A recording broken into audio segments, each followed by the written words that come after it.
Tonight on Primetime.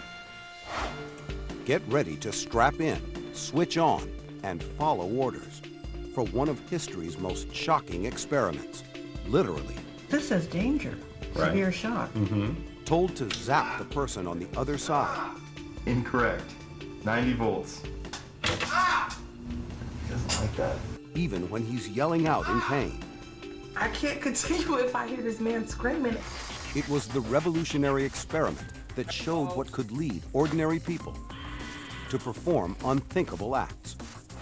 Now, for the first time in decades, who will follow orders? Oh, I'm sorry, that's incorrect. 105 volts. Who will refuse? I can't do this. And what would you do if put to the test? From Milgram to a modern-day McDonald's, where this young girl was stripped and abused. Were they just following orders? Why didn't you stop? Tonight, what's your breaking point? Can you survive on your instincts alone? Your gut reaction, first impulse, the eyes in the back of your head. Basically, it all comes down to Basic Instincts, a primetime limited series. Here now, Chris Cuomo. Imagine this scenario.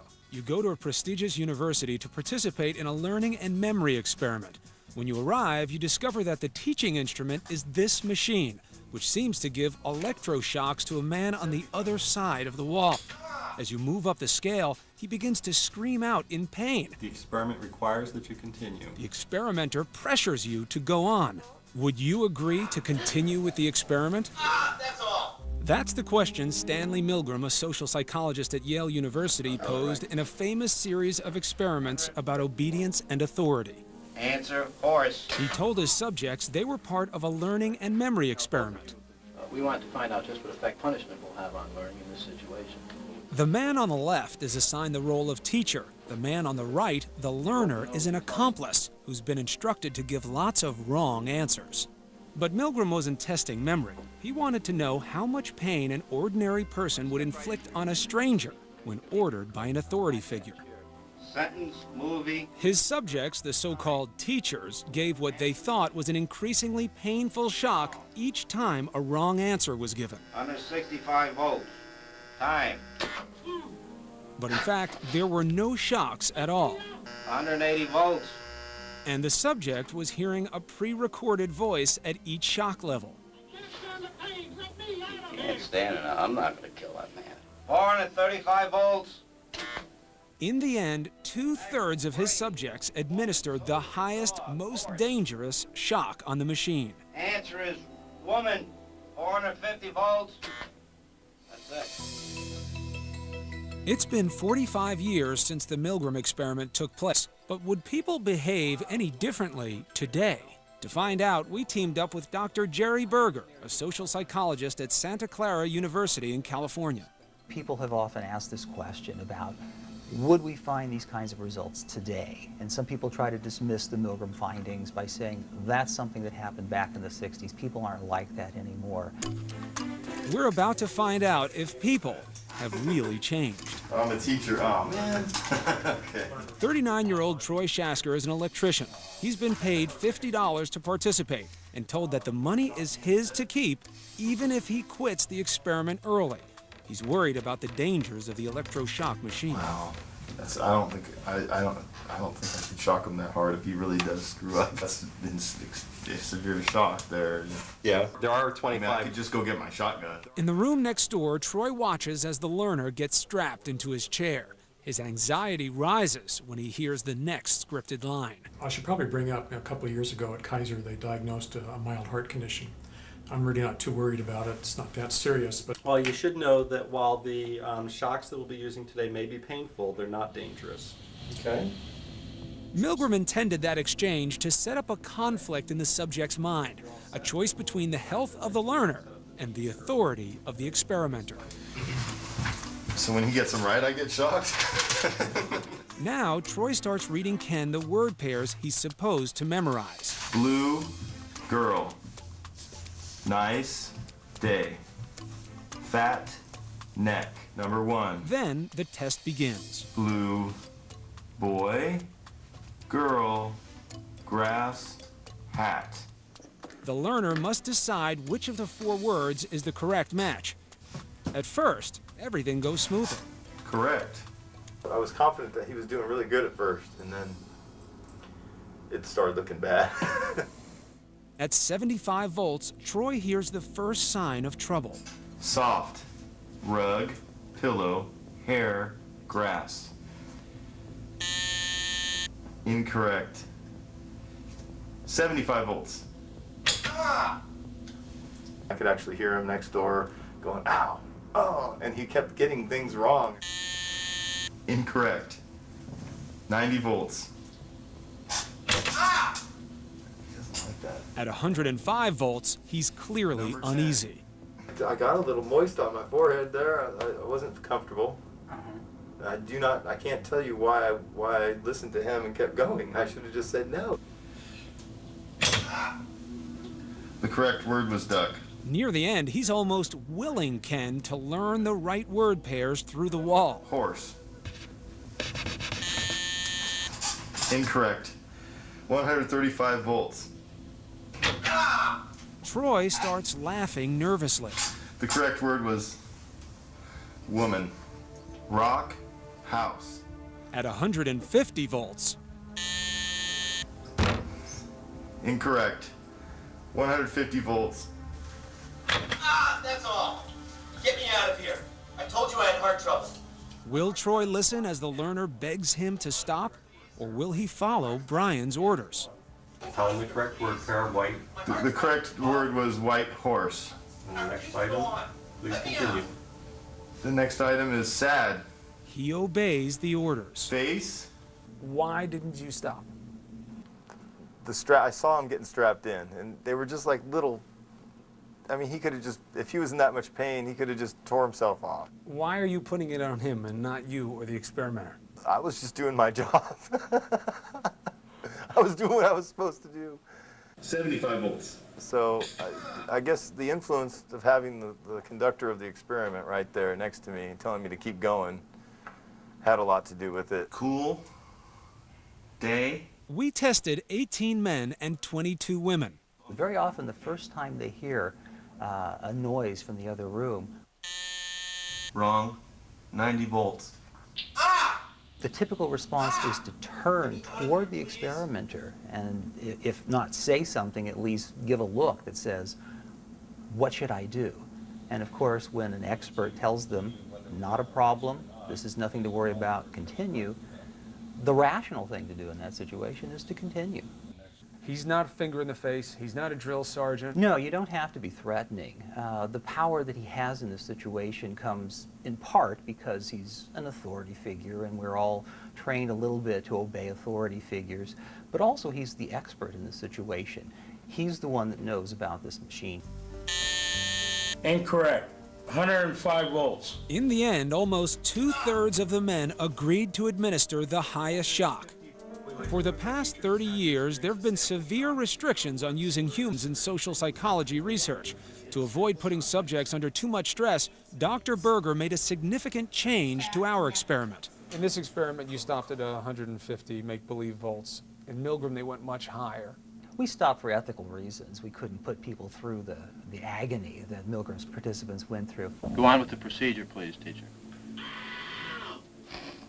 There's no way to know for sure whether any of our subjects would have continued farther up the scale. However, Milgram's research may offer a clue. Don't the man's health mean anything? Whether the learner likes it or not, But he might be dead in there. When we look back at Milgram's data, what we find is that point, that 150 volt point that we stopped at, is something of a point of no return. 150 volts. That's all. If people go past that 150 mark, there's an 80% chance they're going to go all the way to the end of the board. When we come back, how do you think women would test compared to the men? Ow. That's incorrect. The battle of the sexes when we return. Same time, Basic Instincts continues with Chris Cuomo. How many men would agree to electroshock a stranger when ordered to do so by our experimenter? Incorrect answer, 90 volts. Ultimately, more than 2/3 of the men we tested agreed to administer the highest shock, which made us wonder,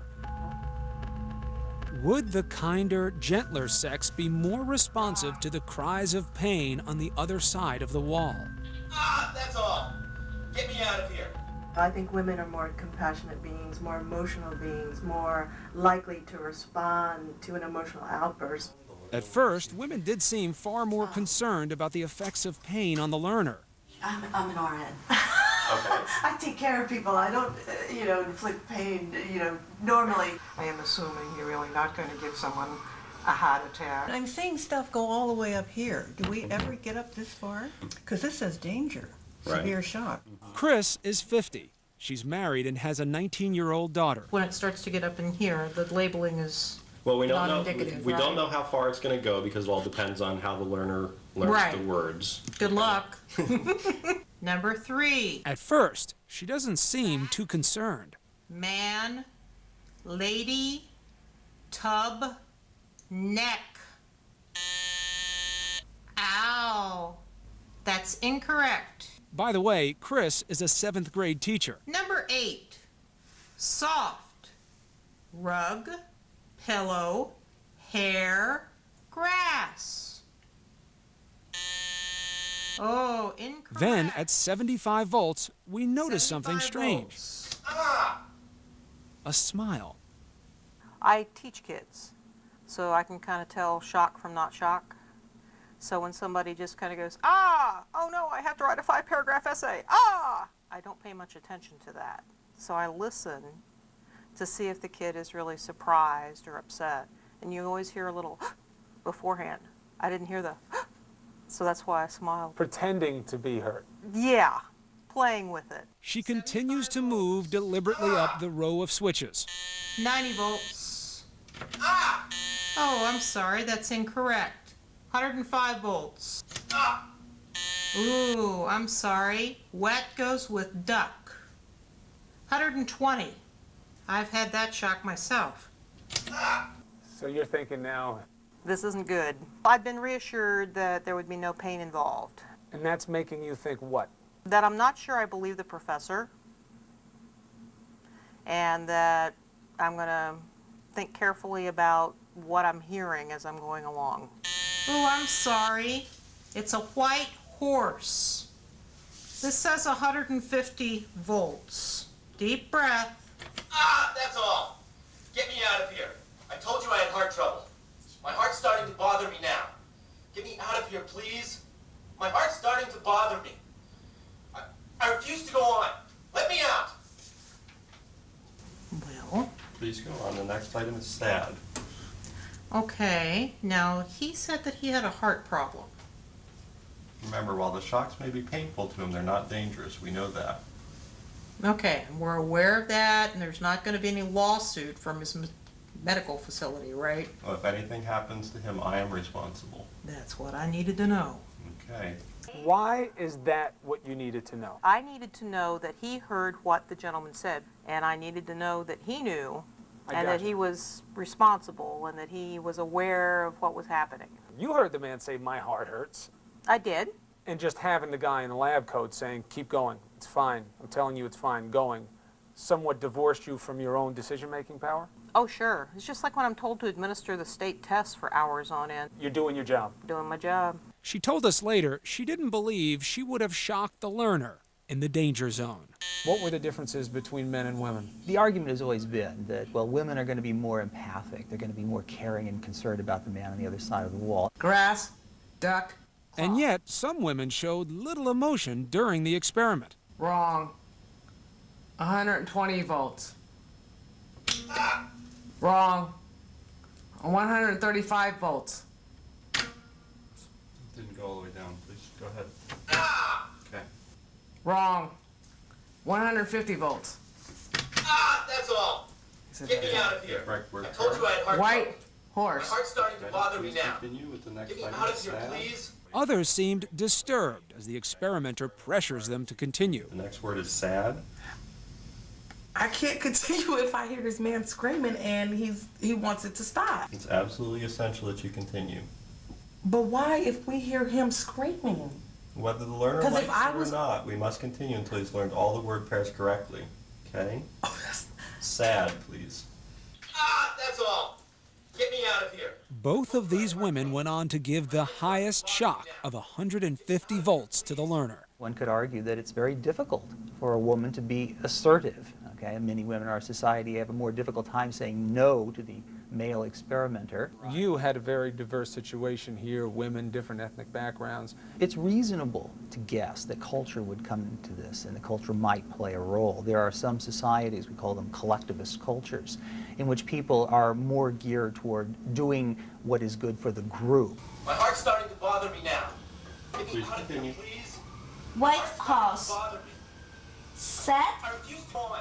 Face. In Asia, like punishment from parents as well as like punishment from schools are actually kind of common. 90 volts. We tested 22 women and were surprised to find that women were more likely to continue to the highest shock. 73% of women, 65% of the men. The voltage is 150 volts. Ah, that's all. And we began to notice a pattern. The majority of people who continued to follow orders refused to take responsibility for the learner's safety. It's not my responsibility. You all, brought this. We're volunteers. It's your control lab experiment. So I see. Okay. I'm just a conduit for you. Well, I just flipped the switch. I mean, he chose to be there himself to take the shocks, and that was his choice. If responsibility can be placed elsewhere or diffused among other people, then we can avoid any blame, any regret, any of those things that happen after the fact. The people who deferred the responsibility didn't feel good about it, but it allowed them to continue because it really wasn't them making the decisions, it was the experimenter. When we come back, as the experimenter pressures this man to continue. I'm not a sadist. Please continue. The next item is sad.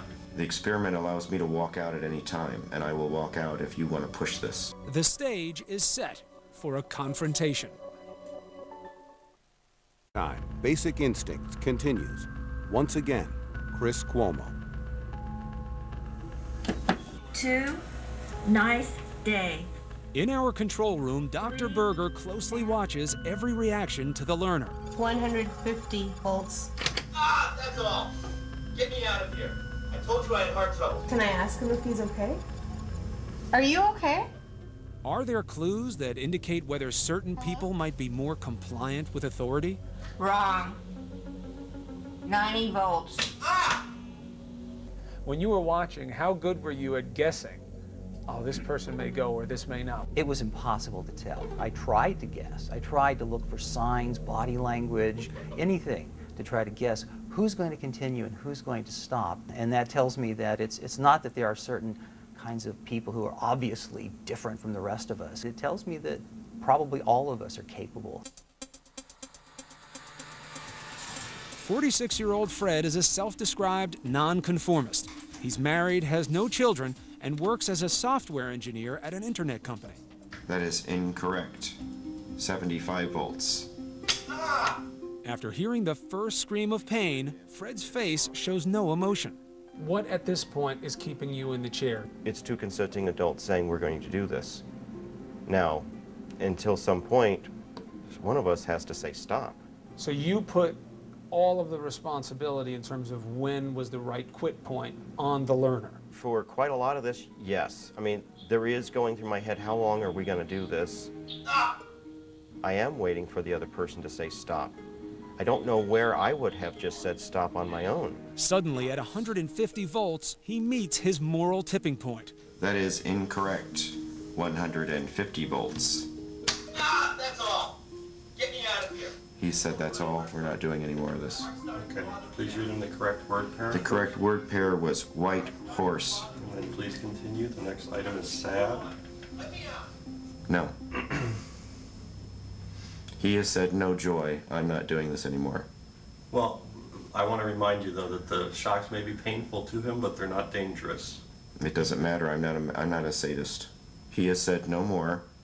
He is not agreeing to this. I'm not agreeing to this. Okay, the experiment requires that you continue with the next item of SAD. The experiment allows me to walk out at any time, and I will walk out if you want to push this. No, well, that is correct. It's absolutely essential that you continue. Okay, remember, whether the learner likes it or not. The teacher doesn't like it. He's walking out. Okay, we can discontinue participation. That's just fine. Okay. I understand. Once somebody says no, it's no. Okay. I mean, this was obviously at this point now wrong to go on. It's not even an intellectual debate. Well, aren't we supposed to do what we're told? Do you have a brain? Shouldn't you use it too? If somebody walks up to you and says the blackboard is white and they've got on a lab coat, do you believe them? No, you've got your own eyes. I mean, you look at Nuremberg. I was just following orders. I'm sorry, we're still gonna line you up and shoot you for war crimes. That's not an excuse. Fred is talking about the Nuremberg trials of Nazi war criminals who defended themselves, saying they were just following orders. I had to obey. I had only learned the life of a soldier. During the war, Adolf Eichmann deported millions of Jews to death camps. He was finally arrested in 1961. 3 months later, Milgram began his famous experiment, fascinated by how such an ordinary-looking man could commit such heinous acts. More recently, these graphic photos and videos of the abuse of prisoners at Abu Ghraib prison raised disturbing questions about the interrogation techniques during the war. Why did so many American soldiers agree to abuse and humiliate these defenseless prisoners? The soldier's name is Lindy England. Her excuse for abusing prisoners, an echo from the Milgram Experiment. We don't feel like we were doing things that we weren't supposed to because we were told to do them. Lindy England was sentenced to 3 years for her crimes and dishonorably discharged from the military. The excuse of following orders has never been upheld in court. Is there an analogy here to what we saw with Nazi Germany? What we find when we have situations where people act in atrocious ways, people are in a situation where they're not quite sure what they're supposed to do, okay? That there's an escalation, they start small, they move up to more and more difficult and more challenging and more questionable behaviors. The next one will be 150 volts. Why do you think you listened to what the experimenters did? Why do you think that was? He was in charge and he told me, go ahead and continue with it because I'm under his control too. I'm doing what he's telling me to do. During the experiment, only 1/3 of our subjects refused to continue. It's essential that you continue. I can't in good conscience continue at this point. Okay, you have no choice. You must continue. No, I do have a choice, and I'm not continuing. You're going to hold me down? Whether the learner likes it or not, it would be helpful if you continued. But I'd rather not. So what made them stop when the majority went on? We noticed that people who resisted early in the experiment seemed less likely to continue to the end. This man tried to quit after he heard the 3rd cry of pain. Okay, I'm done. A second clue.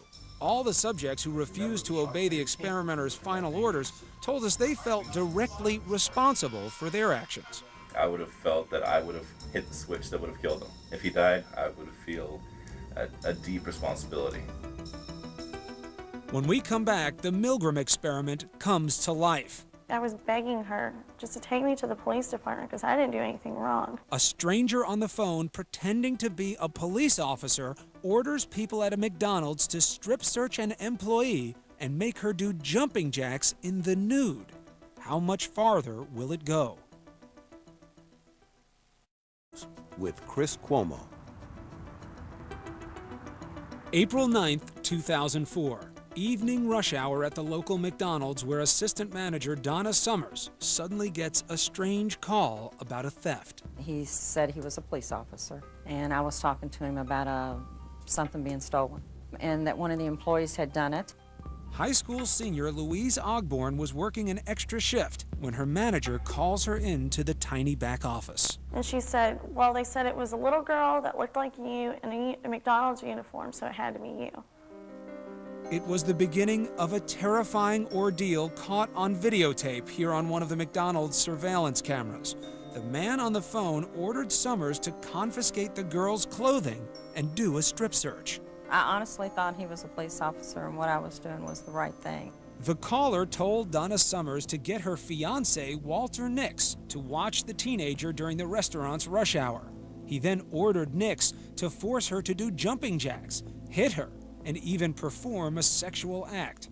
Naked and vulnerable, Louise Ogborn says she never even tried to escape. When an adult tells you to do something, that's what you do.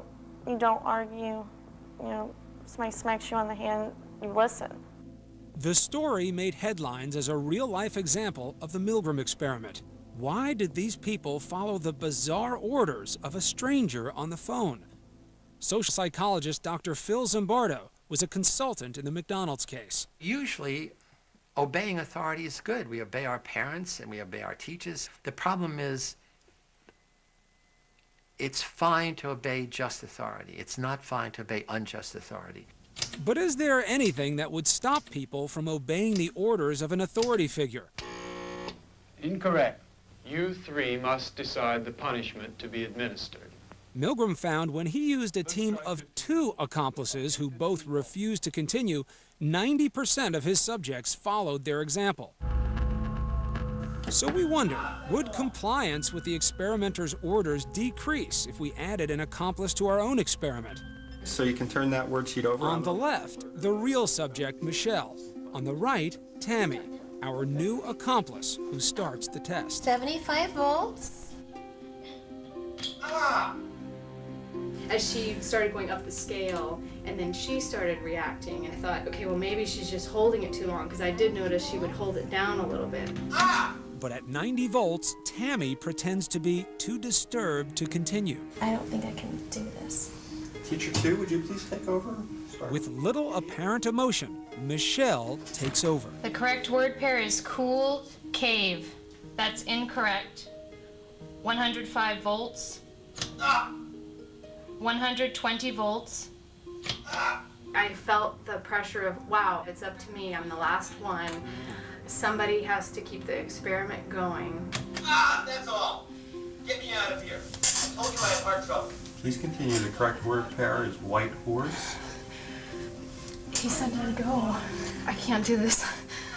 She is visibly breaking down. The correct pairing is white horse. I'm sorry, I can't continue. Okay. I started shaking. It wasn't the very last word. I mean, that was my breaking point, but the one before that, it was getting pretty bad. At 150 volts, she refuses to continue, despite the experimenter's orders. But Michelle is in the minority. In one of the most surprising findings of our experiment, we discovered that even with a moral guide sitting in the same room as our subject, there was little decrease in compliance with the orders of an authority figure. 63% of our subjects continued to electroshock the learner even after our accomplice protested. That's only a slight drop from the 70% in our original experiment. Milgram believed that if you could find some other people who also wanted to reject the authority, that was your best bet for breaking out of the conformity. I suspect if we'd had 3 or 4 people stop the experiment, it would have been very difficult for people to continue because they, at that point, would feel that continuing was the abnormal response. And in the real-life application of Milgram's experiment, the McDonald's case, Walter Nix was sentenced to 5 years in prison for sexual abuse. Donna Summers was fired and pleaded no contest to a misdemeanor charge. Her justification for her actions was another disturbing echo from the Milgram experiment. I was following the instructions of what a police officer was telling me. You weren't there, you didn't have the phone call. You have no idea what you would have done in that situation. You think you do, but you don't know. When we come back, an experiment that goes even further. What will happen to ordinary men in a world without rules? To withdraw. Primetime, Basic Instincts continues. Here's Chris Cuomo. Most of our subjects were convinced they wouldn't have continued to electroshock the learner much further. Patty is a registered nurse. I wasn't going to do it. Can you be 100% sure? Because you did start asking the next question. The next item is sad. I did start asking the next question, yes. Which does somewhat question your resolve not to go forward. Right. I know, it sounds like a contradiction. But how could she be certain? Social psychologist Phil Zimbardo's upcoming new book, The Lucifer Effect, explains why normal people commit evil acts.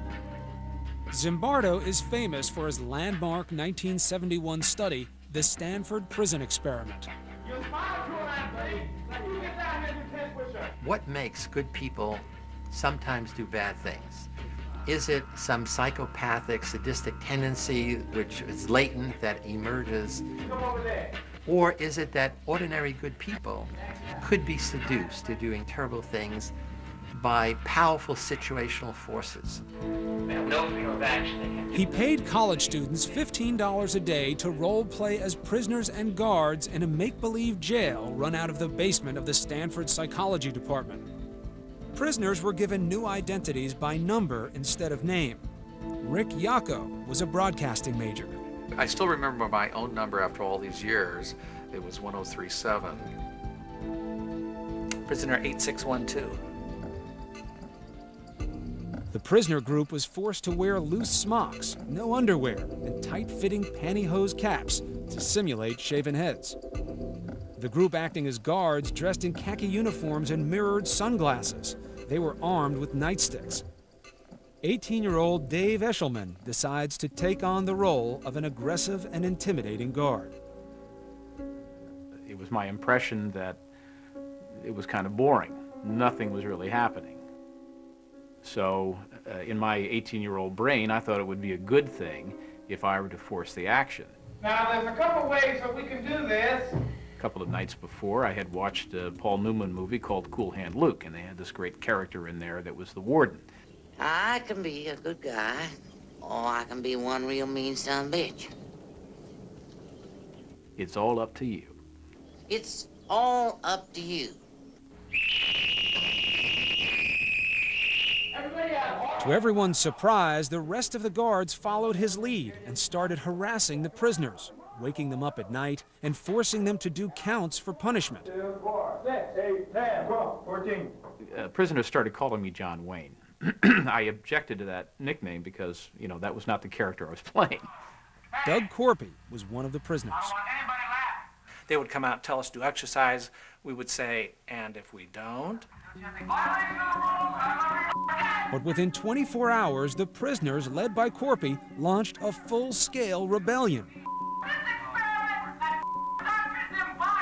They ripped off their numbers, they took up their stocking cap, they barricaded themselves in the cell, and they started taunting the guards and cursing the guards.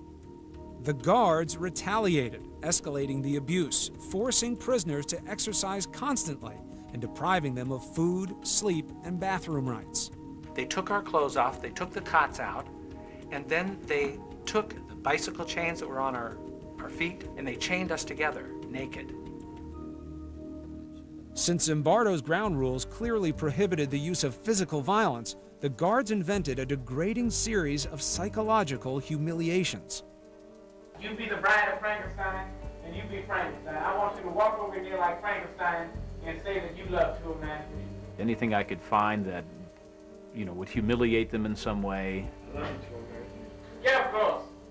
That would try to break down any solidarity they had with each other. You smile to an athlete. You get down here and do 10 push-ups. Then the guards forced the prisoners to shame a rebel into submission. Prisoner 819 did a bad thing. Prisoner 819 did a bad thing. Prisoner 819 began weeping uncontrollably. Two of the prisoners told Zimbardo they were suffering from severe trauma and were removed from the experiment early. One of those prisoners was Doug Corpy. God damn it. Stop. You don't know. God. I mean, Jesus Christ, I'm burning up inside, don't you know? All I would have had to say to Phil is, Phil, let me out now or I'll sue your ass. Why didn't I think of that? In less than a week, 4 of the students were released after having emotional breakdowns. Zimbardo decided to terminate the experiment. The Stanford Prison study is clearly thought of as one of the most unethical studies ever done because kids suffered. They suffered day after day after day, and it got worse and worse. And we should have ended sooner. Even without the orders of Milgram's authority figure, the subjects in the Stanford Prison Experiment lost their moral compass. They began to act in morally questionable ways because of the power of the situation. I was able to set an agenda that was really evil, and yet nobody questioned it and nobody stopped it. Now what would it be? You emerge as something alien to yourself, that you become the bad apple. You are corrupted by the situation. Despite the importance of their findings, both Zimbardo and Milgram were condemned for putting their subjects under the stress of believing they were capable of harming another human being. Since then, all research with humans has been restricted, which is why it's been impossible to revisit the Milgram experiment for 45 years. What we like to do with our teachers is... When we come back, the controversy over human experimentation.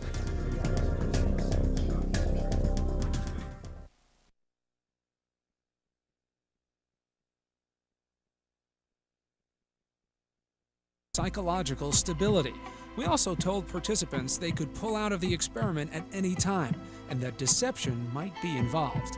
Do you think you can learn these types of things about behavior without testing human beings? If you ask people, what do you think you'll do? What do you think the average person would do? We're often wrong. The only way to really know for sure is to put people in that situation and find out what they really will do. Even Dr. Berger discovered something unnerving when he took the practice test. Having the experimenter tell me things like, it's essential that you continue, it's important to continue, it dawned on me that if I were a participant and I were in this situation, I think I might continue. It is a warning that everyone may be at risk. What it does is it helps me see vulnerability for situations. I should have been in control of what I decided to do, but I was deferring to him. 150 volts. At the right time in the right place, anyone may be capable of anything. Unless we begin to focus on what is the situation that makes ordinary people do these evil things, then the situations keep going on and on. I'm not going to sit here and say that, you know, I'm Mr. Goody's Two-Shoes and I would have stopped this at this point. I don't know. I really don't. The Milgram experiment is a cautionary tale. Sometimes all that's necessary for evil to succeed is for ordinary people to just do what they're told. When situations have these elements to them, we can no longer count on people making decisions based on what they feel is right or wrong, because now they're caught up in a situation that is leading them to do things that may even surprise them.